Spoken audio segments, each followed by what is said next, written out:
ഈശോമിശിഹായ്ക്ക് സ്തുതിയായിരിക്കട്ടെ. നമുക്കൊരു നിമിഷം പ്രാർത്ഥിക്കാം. പിതാവായ ദൈവമേ, ഞങ്ങൾക്ക് ഫലമേൽപ്പിച്ചിരിക്കുന്ന കുഞ്ഞു മക്കളെ നല്ലവണ്ണം വളർത്തിയെടുക്കാൻ, നല്ല കൃപയിൽ ആഴപ്പെട്ട് വളർത്തിയെടുക്കാനുള്ള ഒരു കൃപയ്ക്ക് ഞങ്ങൾ പ്രാർത്ഥിക്കുന്നു. പരിശുദ്ധ അമ്മേ, ഔസ്യ പിതാവേ, നിങ്ങൾ ആ നസ്രത്തിൽ ഉണ്ണിയായ ഈശോയെ നല്ലവണ്ണം വളർത്തിയെടുത്തതുപോലെ ഒരു പേരൻറ്റിങ്ങിനുള്ള ഒരു കൃപ ഓരോ പേരൻസിനും കൊടുക്കണമേ. കർത്താവേ, കരുണയായിരിക്കണമേ. പരിശുദ്ധ അമ്മേ, കൂട്ടായിരിക്കണമേ. ഔസ്യ പിതാവേ, കൂടെയായിരിക്കണമേ. വചനം ഇങ്ങനെ പറയുന്നു, സങ്കീർത്തനം 127:3 മുതലുള്ള വാക്യങ്ങൾ. കർത്താവിൻ്റെ ദാനമാണ് മക്കൾ, ഉദരഫലം ഒരു സമ്മാനമാണ്. യൗവനത്തിൽ ജനിക്കുന്ന മക്കൾ യുദ്ധവീരൻ്റെ കയ്യിലെ അസ്ത്രങ്ങൾ പോലെയാണ്. അവ കൊണ്ട് ആവനാഴി നിറയ്ക്കുന്നവൻ ഭാഗ്യവാൻ. നഗര കവാടത്തിൽ വെച്ച് ശത്രുക്കളെ നേരിടുമ്പോൾ അവന് ലജ്ജിക്കേണ്ടി വരികയില്ല. കർത്താവിൻ്റെ ദാനമാണ് മക്കൾ, ഉദരഫലം ഒരു സമ്മാനവും.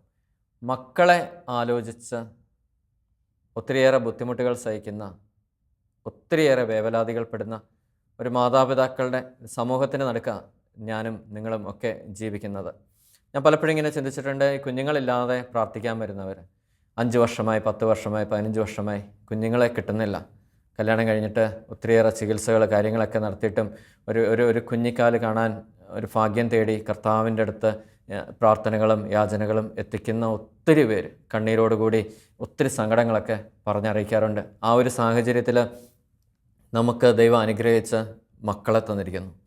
അത് വലിയൊരു സമ്മാനമാണ് ദൈവത്തിൻ്റെ.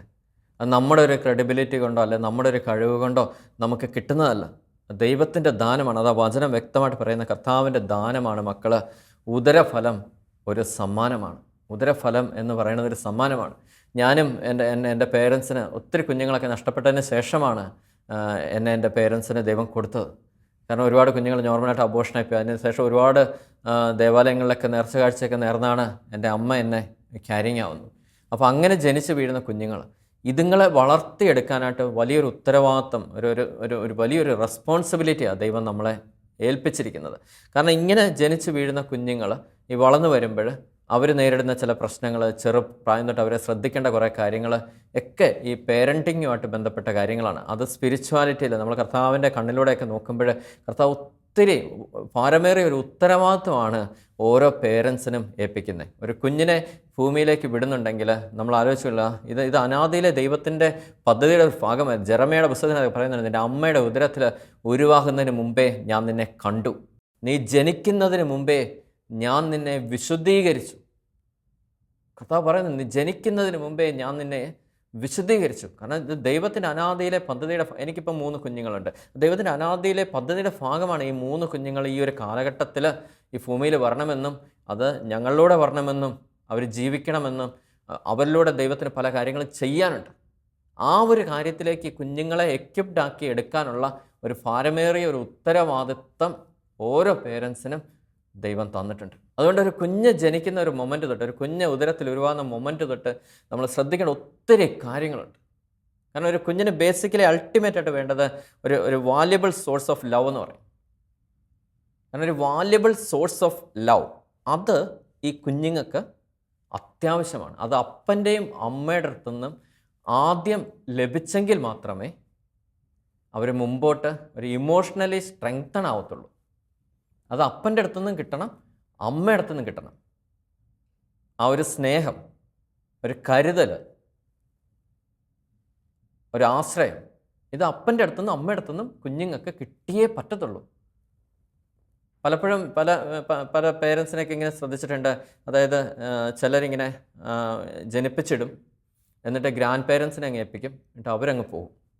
അപ്പോൾ അവർ പറയുന്ന ന്യായം ഇങ്ങനെയാണ്, അത് കുഞ്ഞുങ്ങൾക്ക് വേണ്ടി ഈ പ്രായത്തിൽ എന്തെങ്കിലും അധ്വാനിച്ച് സമ്പാദിച്ച് വെച്ചെങ്കിലല്ലേ അവരുടെ ഫ്യൂച്ചറൊക്കെ സേഫ് ആയിരിക്കത്തുള്ളൂ. നിങ്ങളൊരു കാര്യം മനസ്സിലാക്കിക്കൊള്ളുക, കൊടുക്കേണ്ട സ്നേഹം കുഞ്ഞുങ്ങൾക്ക് കൊടുക്കേണ്ട സമയത്ത് കൂടെ നിന്ന് കൊടുക്കാൻ പറ്റിയില്ലെങ്കിൽ നിങ്ങൾ എന്തൊക്കെ സമ്പാദിച്ചെന്ന് പറഞ്ഞാലും അത് അനുഭവിക്കേണ്ട സമയമാകുമ്പോൾ അവർക്ക് അതൊന്നും വേണ്ട. 100 കണക്കിന് 1000 കണക്കിന് ലക്ഷക്കണക്കിന് അനുഭവങ്ങളുടെ വെളിച്ചത്തിലാണ് പറയുന്നത്. അതൊന്നും അവർക്ക് വേണ്ട. പ്രത്യേകിച്ച് ഞാനൊക്കെ യുവജനങ്ങളുടെ ഇടയ്ക്കൊക്കെ ഇങ്ങനെ ഒത്തിരി ഇടപെടാറുണ്ട്, അവരോടൊക്കെ ഒരുപാട് സംസാരിക്കാറുണ്ട് കുഞ്ഞുങ്ങളൊക്കെ ആയിട്ട്. അപ്പോൾ അവരൊക്കെ പറയുന്നൊരു ഫാക്റ്റ് ഇതാണ്, അവരുടെ ഇമോഷണൽ കൺസേണിനും കാരണം കിട്ടേണ്ട സ്നേഹം, കരുതൽ അപ്പൻ്റെ അടുത്തുനിന്ന് അമ്മയുടെ അടുത്തുനിന്ന് കിട്ടേണ്ട സമയത്ത് കിട്ടിയിട്ടില്ല. ആ സമയത്തില്ല. ഗ്രാൻഡ് പേരൻസ് അല്ല കുഞ്ഞുങ്ങളെ വളർത്തേണ്ടത്, അപ്പനും അമ്മയുമാണ്. ദൈവം അവരെയാണ് ഫലമേൽപ്പിച്ചിരിക്കുന്നത്. ഇനി ഗ്രാൻഡ് പേരൻസ് ഒക്കെ വളർത്തി കഴിഞ്ഞാൽ ഒരു പ്രശ്നം സംഭവിക്കുന്നത് ഇതാണ്, ഈ കുഞ്ഞുങ്ങളെ ഭയങ്കരമായിട്ട് അങ്ങ് ലാളിച്ചിട്ട് വേണ്ടതും വേണ്ടാത്തതും മുഴുവൻ ഇതുങ്ങൾക്ക് കൊടുക്കും. ഒന്നിനും ഒരു കൺട്രോൾ ഉണ്ടാവില്ല, ഒരു അടുക്കും ചിട്ടയും കുഞ്ഞുങ്ങൾക്ക് ഉണ്ടാവില്ല. ഒരു ആഡംബര ജീവിതത്തിലേക്ക് കുഞ്ഞുങ്ങൾ ചെറുപ്പം തൊട്ട് നയിക്കപ്പെടും. അപ്പോൾ അതൊരിക്കലും നമ്മുടെ ഒരു കൾച്ചറിന് ചേർന്നൊരു ഭാഗമല്ല അത്. ശരിക്കും അപ്പനും അമ്മയും വേണം കുഞ്ഞുങ്ങളെ വളർത്താനായിട്ട്. ശിക്ഷണത്തിലും ശാസനത്തിലും സ്നേഹത്തിലൊക്കെ അപ്പനും അമ്മയുമാണ് കുഞ്ഞുങ്ങളെ വളർത്തേണ്ടത്, അപ്പൂപ്പനും അമ്മുമ്മയും അല്ല. ഇനി അവർക്ക് വേണ്ടത് എപ്പോഴും ഒരു സപ്പോർട്ട് ആവശ്യമാണ്. കുഞ്ഞുങ്ങൾക്ക് എപ്പോഴും ഒരു സപ്പോർട്ട് ആവശ്യമാണ്. കാരണം കുഞ്ഞ് പ്രായം തൊട്ട് അതുങ്ങളിങ്ങനെ കയറി വരുമ്പം നമുക്കൊരു സപ്പോർട്ട് എപ്പോഴും ആവശ്യമാണ്. പിന്നെ കുഞ്ഞുങ്ങൾക്ക് അത്യന്താപേക്ഷിതമായി അവർക്ക് വേണ്ടത് നല്ലൊരു സപ്പോർട്ടാണ്. നല്ലൊരു സപ്പോർട്ട് അവർക്ക് ആവശ്യം.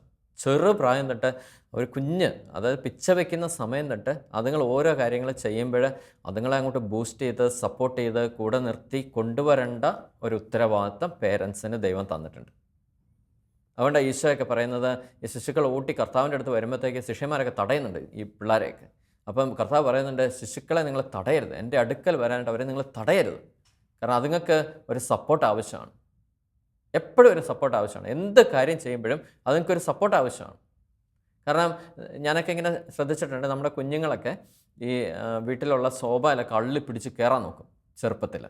അപ്പോൾ ഇത് അള്ളിപ്പിടിച്ച് കയറുക എന്ന് പറഞ്ഞാൽ ദിവസങ്ങൾ എടുക്കുന്ന പരിശ്രമത്തിൻ്റെ ഫലമായിട്ടായിരിക്കും ഇതുങ്ങൾ ഒരു ദിവസം ഇതിൻ്റെ മണ്ടയ്ക്ക് കയറുന്നത്. മണ്ടയ്ക്ക് കയറിയിട്ട് ഇതുങ്ങൾ കാണിക്കുന്ന ഒരു എക്സൈറ്റ്മെൻ്റ് ഉണ്ടല്ലോ, എന്തോ നമ്മളൊക്കെ എവറസ്റ്റ് കൊടുമുടി കീഴടക്കിയ ഒരു ആഘോഷം അതുങ്ങളുടെ മുഖത്ത് നമുക്ക് കാണാൻ പറ്റും. കാരണം അതുങ്ങൾ ചെറിയ കാര്യത്തിൽ ഭയങ്കരമായിട്ട് സന്തോഷിക്കുന്നവരാണ്. ആ സമയത്ത് നമ്മൾ അവരെ ഒന്ന് ബൂസ്റ്റ് ചെയ്ത് സപ്പോർട്ട് ചെയ്ത് മിടുക്കനാ കേട്ടോ, നല്ലതാണ് കേട്ടോ, മിടുക്കുക കേട്ടോ, ഇങ്ങനെ വരണം കേട്ടോ എന്നൊക്കെ അവരെ ഒന്ന് സപ്പോർട്ട് ചെയ്ത് കൊടുത്തു കഴിഞ്ഞാൽ ഉണ്ടല്ലോ, ഈ പിള്ളേർ പെട്ടെന്ന് ഇങ്ങനെ അപ്പായി വരും. അതുപോലെ കുഞ്ഞുങ്ങൾ എന്താണ്, അവരുടെ മെൻറ്റാലിറ്റി എന്താണ്, ഇത് നമ്മൾ നന്നായിട്ടൊന്ന് മനസ്സിലാക്കി. എൻ്റെ വീട്ടിലും എനിക്ക് 3 കുഞ്ഞുങ്ങളുണ്ട്. അതിൽ ഒന്നാമത്തെ ഭയങ്കര പെർഫെക്ഷനിസ്റ്റാണ്. അവനെല്ലാം പെർഫെക്റ്റ് ആയിരിക്കണം ചെയ്യാനായിട്ട്. അവൻ അടുക്കും ചിട്ടയും കാര്യങ്ങളെല്ലാം പെർഫെക്റ്റാണ്. അവൻ കഴിക്കുന്ന കാര്യത്തിൽ ഒരു പാത്രത്തിൽ ഒരു ഇറ്റ് പോലും ബാക്കി വയ്ക്കത്തില്ല. ഇനി പഠിക്കുന്ന കാര്യത്തിൽ, എഴുതുന്ന കാര്യത്തിൽ, ഹോംവർക്ക് ചെയ്യുന്ന കാര്യത്തിൽ എല്ലാം ഭയങ്കര പെർഫെക്റ്റാണ് അവൻ. അപ്പോൾ അവനെല്ലാം പെർഫെക്റ്റ് ആയിരിക്കണം. ആ ഒരു മെൻറ്റാലിറ്റി നമുക്ക് അറിയാവുന്നതുകൊണ്ട് ആ ഒരു പെർഫെക്ഷന് വേണ്ട കാര്യങ്ങൾ നമ്മളിങ്ങനെ സപ്പോർട്ട് ചെയ്ത് കൊടുത്തുകൊണ്ടേയിരിക്കണം. അതനുസരിച്ച് അവരിങ്ങനെ ബൂസ്റ്റപ്പ് ചെയ്യും. എൻ്റെ മോളെ സംബന്ധിച്ചിടത്തോളം അവൾ ഭയങ്കര വിജിലൻ്റാണ്, ഭയങ്കര സ്മാർട്ടാണ്. പക്ഷേ ഇങ്ങനെ അലമ്പി തെറ്റി വിടത്തുള്ളൂ. പുസ്തകങ്ങളൊക്കെ കണ്ടു കഴിഞ്ഞാൽ നമ്മളോർക്കും ഇത് പഠിക്കാനാണോ പോകുന്നത്, വേറെ എന്തിനാണോ പോകുന്നതെന്ന് വിചാരിക്കും. കാരണം പുസ്തകമൊക്കെ എടുത്തിടുന്ന കണ്ടില്ല, പല്ലൊക്കെ തെച്ചിട്ട് ബ്രഷൊക്കെ ഇങ്ങനെ എടുത്തിടും. കാരണം അതിൻ്റെ ഒരു രീതി അങ്ങനെയാണ്. പക്ഷേ ഭയങ്കര വിജിലൻ്റാണ്, ഭയങ്കര സ്മാർട്ടാണ്, ഭയങ്കര ഗ്രാസ്പിംഗ് പവറാണ്. അങ്ങനെ കുത്തിയിരുന്ന് പഠിക്കുന്ന നേച്ചറോ കാര്യങ്ങളോ ഒന്നുമില്ല. പക്ഷേ പേപ്പറെല്ലാം വന്നു കഴിയുമ്പോഴത്തേക്ക് എല്ലാത്തിനും ഫുൾ മാർക്കാണ്. നമ്മളെ വണ്ടടുപ്പിച്ച് കളയും. ചില കാര്യങ്ങളൊക്കെ പറയുന്നതൊക്കെ കേട്ട് കഴിഞ്ഞാൽ നമ്മൾ ഞെട്ടും. ഹാൻഡ് റൈറ്റിംഗ് ഒക്കെ നല്ല സൂപ്പറാണ്, നല്ല അടിപൊളിയായിട്ട് പക്ഷേ എഴുതത്തുള്ളൂ. പക്ഷേ പുസ്തകം സൂക്ഷിക്കത്തില്ല. കാരണം അതിൻ്റെ ഒരു നേച്ചർ അങ്ങനെയാണ്. ഇങ്ങനെ ഭയങ്കര ഒരു ബഹളി അങ്ങനത്തെ ഒരു നേച്ചറാണ് ഇതിൻ്റെ. പക്ഷേ ചെയ്യേണ്ട കാര്യങ്ങളെല്ലാം അത് ടൈമിൽ ചെയ്ത് തീർത്ത് പൊയ്ക്കോളും. ഏറ്റവും ഇളയവൻ ഭയങ്കര സ്മാർട്ടാണ്. അവൻ വാ കൊണ്ട് ജീവിച്ചോളും. എവിടെ ചെന്നാലും അവൻ്റെ വാ കൊണ്ട് അവൻ ജീവിച്ചോളും. കാരണം അതനുസരിച്ചാണ് അവൻ കയറി വരുന്നത്. അപ്പോൾ അവൻ അതനുസരിച്ചുള്ള സപ്പോർട്ട് നമ്മൾ കൊടുത്തുകൊണ്ടിരിക്കണം. ഇത് ഓരോ കുഞ്ഞുങ്ങളെയും കണ്ട് മനസ്സിലാക്കാനായിട്ട് അവരുടെ കൂടെ നമ്മൾ ഉണ്ടാവണം. ഇനി ഇത് എന്താ സംഭവം എന്ന് പറഞ്ഞാൽ, ഒരു ഡിസ്റ്റൻസിൽ ആയിരുന്നു കഴിഞ്ഞാൽ, അതായത് അപ്പൻ കുറേ ദൂരത്ത്, അമ്മ കുറേ ദൂരത്ത്, കുഞ്ഞുങ്ങൾ വേറെ എടുത്ത്, അല്ല അപ്പൻ്റെ കൂടെയാണ് കുഞ്ഞുങ്ങൾ, അമ്മയില്ല, അമ്മയുടെ കൂടെയാണ് കുഞ്ഞുങ്ങൾ, അപ്പനില്ല. ഈ പ്രത്യേകിച്ച് സെപ്പറേഷനായിട്ടിരിക്കുന്ന ഫാമിലീസ്, അതുപോലെ ഇപ്പോൾ ഗൾഫ് കാര്യങ്ങൾ അങ്ങനെയൊക്കെ ജോലിക്ക് പോകുന്നവർ, ചിലപ്പോൾ സാഹചര്യം കൊണ്ടായിരിക്കാം പോകുന്നത്. പക്ഷേ ആ സാഹചര്യത്തിലും ഒരുമിച്ച് നിൽക്കാൻ എന്തെങ്കിലും പോസിബിലിറ്റി ഉണ്ടെങ്കിൽ ഒരുമിച്ച് നിൽക്കുക. സെപ്പറേറ്റ് ചെയ്ത് നിൽക്കരുത്. കാരണം അത് ഈ കുഞ്ഞുങ്ങളുടെ ഫോർമേഷന് ഭയങ്കരമായിട്ട് ബാധിക്കും അത്.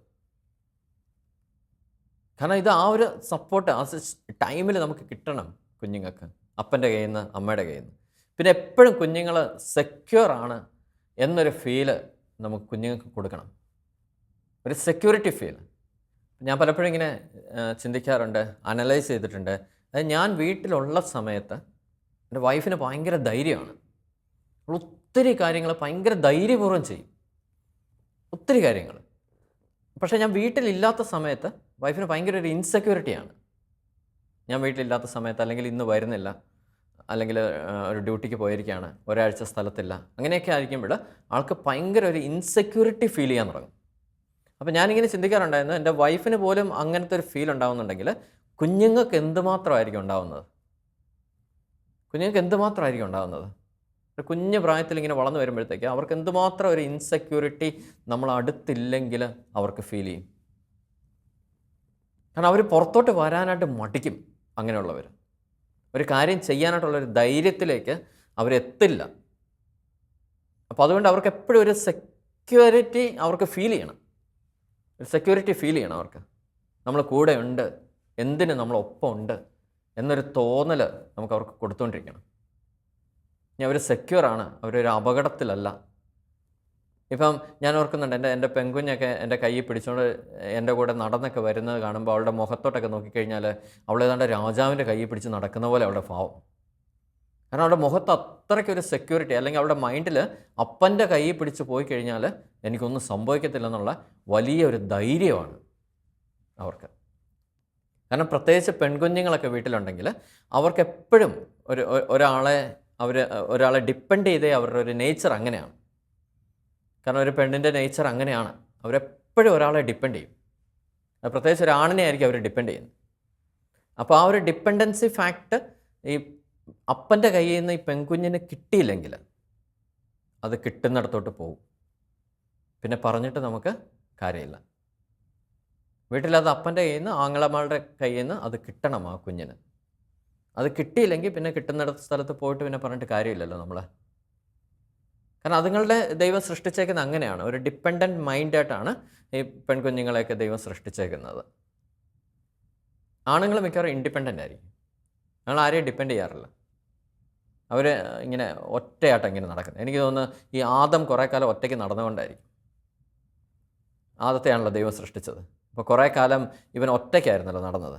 അതുകൊണ്ട് ആണുങ്ങളുടെ ഒരു സൈക്കോളജി ഇങ്ങനെയാണ്, അവൻ എപ്പോഴും ഒറ്റയ്ക്ക് നടക്കുന്ന ഒരു രീതിയാണ്. പക്ഷേ പെണ്ണുങ്ങൾ അങ്ങനെയല്ല. കാരണം പെണ്ണുങ്ങളെ സൃഷ്ടിച്ചപ്പോൾ തൊട്ട് ഒരാണിൻ്റെ തണലിലാണ്. അവയെ സൃഷ്ടിച്ചപ്പോൾ തൊട്ട് അവളൊരു ആണിനെ കണ്ടുകൊണ്ടാണ് ജീവിതമൊക്കെ തുടങ്ങിയത്. അതുകൊണ്ട് എപ്പോഴും ഒരു ആണുങ്ങളെ ഡിപ്പെൻഡ് ചെയ്തായിരിക്കും ഈ പെൺകുഞ്ഞുങ്ങൾ വളർന്നു വരുന്നത്. ഒരു അപ്പൻ്റെ ഒരു തണൽ എപ്പോഴും ഈ പെൺകുഞ്ഞുങ്ങൾക്ക് ആവശ്യമാണ്. ആ തണൽ കൊടുക്കാൻ അപ്പൻ അടുത്തുണ്ടാവണം. അപ്പോൾ ഈ പെൺകുഞ്ഞുങ്ങൾ എപ്പോഴും ഇങ്ങനെ അപ്പനെ ഡിപ്പെൻഡ് ചെയ്ത് അപ്പനെ അള്ളി പിടിച്ചോ ഇരിക്കത്തുള്ളൂ. അപ്പോൾ അവർക്കത് കൊടുക്കാനായിട്ട് ഒരു അപ്പൻ തയ്യാറാവണം. അതുപോലെ ആൺകുഞ്ഞുങ്ങൾക്ക് എപ്പോഴും ഒരു അമ്മയുടെ തണൽ എപ്പോഴും ഒരു ആവശ്യമുണ്ട്.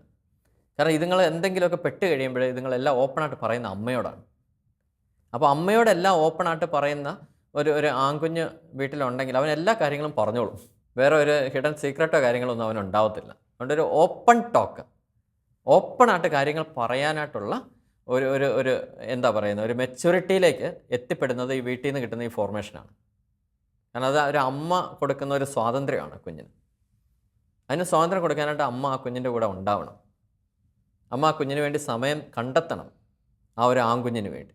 കാരണം അവനെ ഒന്ന് കേൾക്കാൻ, അവനെ ഒന്ന് ചേർത്ത് പിടിക്കാനായിട്ട്, എന്തുണ്ടാ എന്നൊക്കെ പറഞ്ഞൊന്ന് ചേർത്ത് പിടിക്കാനായിട്ട്, സാരമില്ലടാ എന്നൊക്കെ ഒന്ന് പറഞ്ഞു കൊടുക്കാനായിട്ട് ഒരു അമ്മയ്ക്ക് എപ്പോഴും സാധിക്കണം.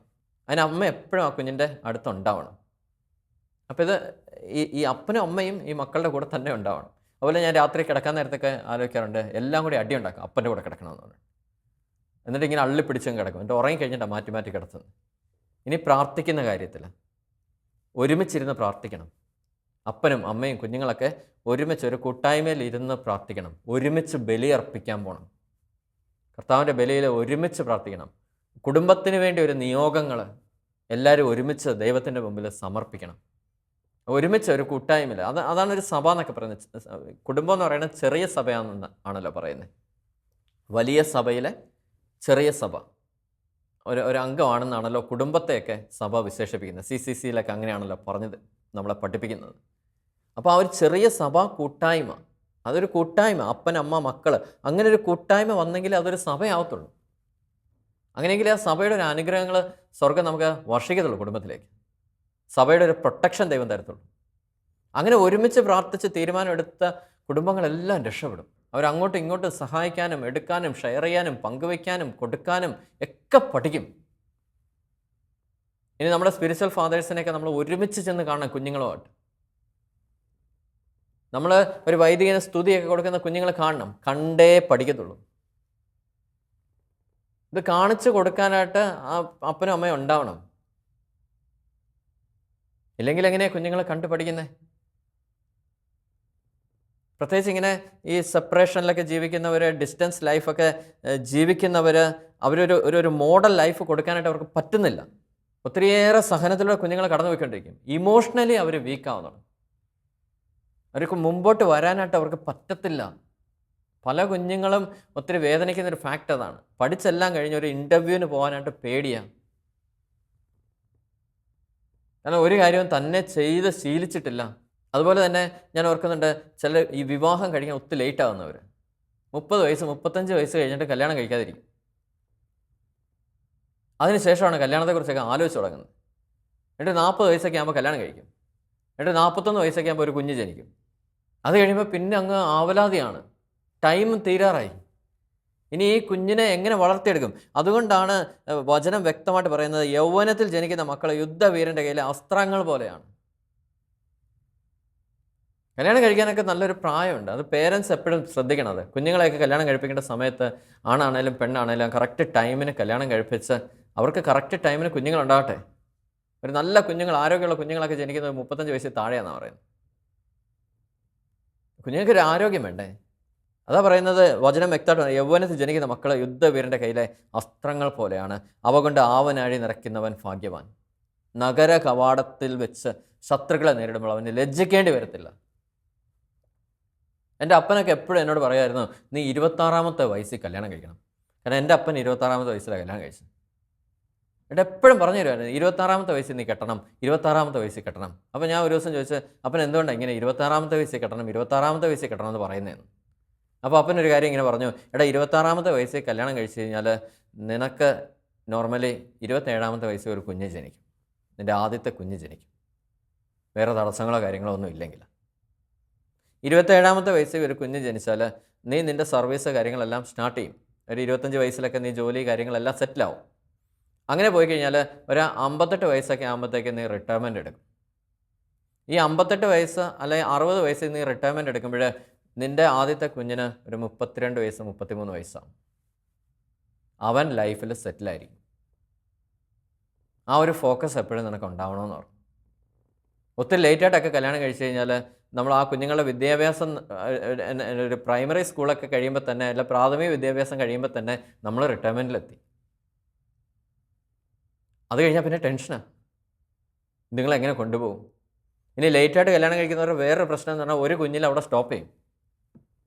അടുത്തൊരു കുഞ്ഞിനെക്കുറിച്ച് ചിന്തിക്കാൻ അവർക്ക് പറ്റുന്നില്ല. കാരണം എന്താണെന്ന് വെച്ച് കഴിഞ്ഞാൽ, അടുത്തിനി ഒരു കുഞ്ഞ് ജനിച്ചു കഴിഞ്ഞാൽ ഇനി ഇതിനെ എങ്ങനെ വളർത്തിയെടുക്കും. ഇനി ചിലർ ഒരു കുഞ്ഞിനെ അങ്ങ് സ്റ്റോപ്പ് ചെയ്യും. എന്നിട്ട് പ്രൊഫഷൻ, അവരുടെ ജോലി സൗകര്യങ്ങളൊക്കെ വെച്ചിട്ട് ആ അടുത്ത് വരുന്ന കുഞ്ഞുങ്ങളുടെ ജനനത്തെ എല്ലാം തടസ്സപ്പെടുത്തും. അങ്ങനെ സംഭവിക്കുന്ന ഏറ്റവും വലിയൊരു വിഷയം എന്താണെന്ന് പറഞ്ഞാൽ, ഈ കുഞ്ഞ് ഒറ്റയ്ക്ക് വളരുക.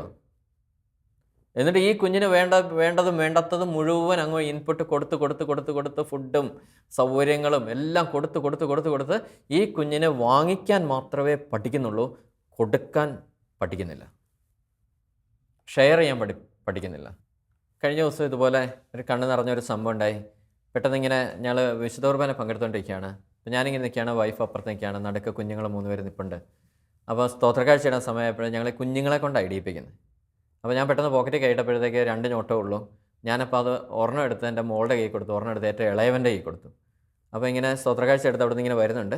അപ്പം ഇവൻ ഏറ്റവും ഇളയവൻ എന്ത് ചെയ്യുമെന്ന് പറഞ്ഞു കഴിഞ്ഞാൽ, ഈ നോട്ട് ഇങ്ങനെ എടുത്തിട്ട് മൂത്തവൻ്റെ മുഖത്തോട്ടൊന്ന് നോക്കി. അപ്പോൾ അവന് പെട്ടെന്നൊരു സങ്കടമായി, കാരണം അവന് ഈ പൈസ ഇടാനായിട്ട് കിട്ടിയില്ലല്ലോ. അപ്പോൾ ഈ ഇളയവൻ ചെയ്തൊരു കാര്യം, ഈ പൈസ കൊണ്ട് മൂത്തവൻ്റെ കയ്യിലും പിടിപ്പിച്ചു.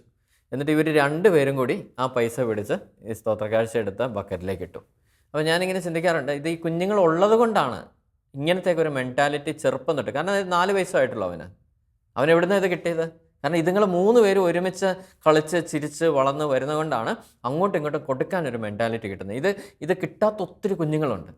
ശരിക്കും ഒറ്റയ്ക്ക് ജീവിക്കുന്നവർക്ക് ഈ വാങ്ങിച്ച് ഇങ്ങോട്ട് കിട്ടാനേ അറിയത്തുള്ളൂ, അതിന് തിരിച്ചു കൊടുക്കാൻ അത് അറിയത്തില്ല. ഇത് അങ്ങനെ വരുന്ന കുഞ്ഞുങ്ങളൊക്കെ ഈ കല്യാണം കഴിച്ചൊക്കെ ജീവിച്ച് തുടങ്ങുമ്പോൾ ഭയങ്കര ബുദ്ധിമുട്ടാണ് അവരെ മാനേജ് ചെയ്യാനായിട്ട്.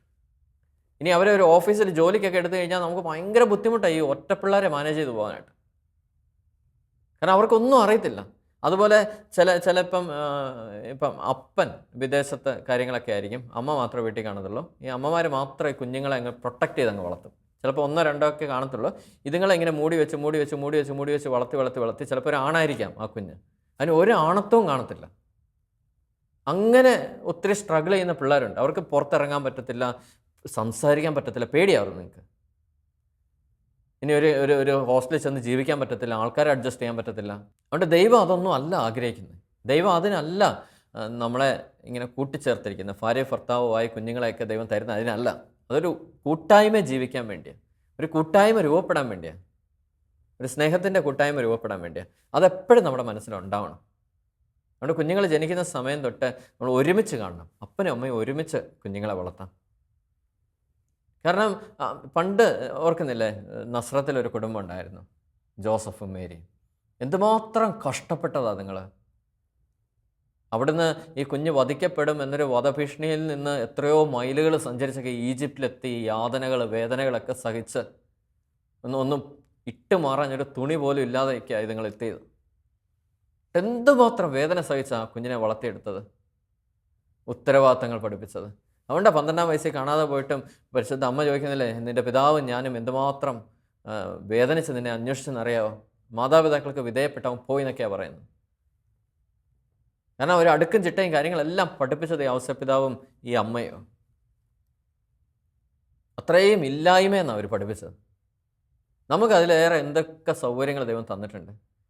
എന്നിട്ട് നമ്മൾ എന്തൊക്കെയോ വെട്ടിപ്പിടിക്കാൻ വേണ്ടി ഈ പരക്കമ്പാച്ചിലിനിടയ്ക്ക് നമ്മുടെ കയ്യിൽ നിന്ന് നഷ്ടപ്പെട്ടു പോകുന്നത് ഈ കുഞ്ഞുങ്ങളുടെ ജീവിതമാണ്. കുഞ്ഞുങ്ങളെ സ്കിഡ് ചെയ്തു പോകും.